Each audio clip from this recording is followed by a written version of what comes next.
Сразу на 10 позиций вверх Коми существенно оторвалась от самых пьющих регионов страны. Еще год назад в рейтинге федерального проекта «Трезвая Россия», его курирует Общественная палата, наша республика, увы, находилась в списке аутсайдеров. Хуже ситуация была разве что на Чукотке и в Магадане.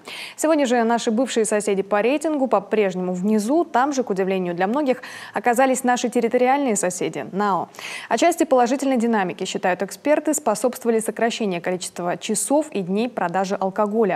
Такая торговля, напомним, не допускается с 10 вечера до 8 утра, а сухих дней уже 7.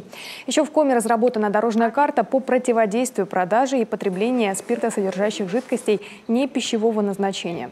Частично функционирует федеральная система ЕГАИС, ее ввели для легализации продажи алкоголя. Мы опросили жителей столицы, с чем они связывают успехи нашей республики, почему она уже не в числе самых пьющих. Конечно, положительно, это даже плюс.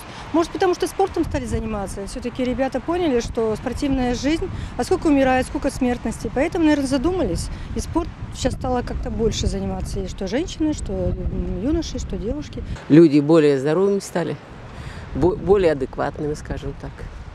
Во-первых, я думаю, что менее они не стали пить.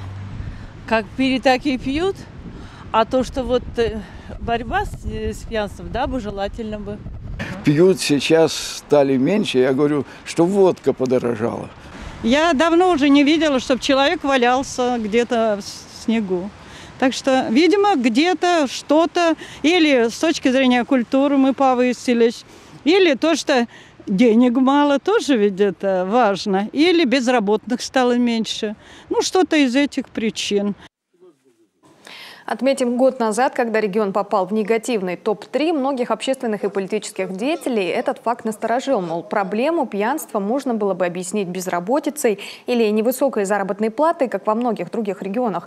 Но Коми по этим показателям далеко не на последних местах.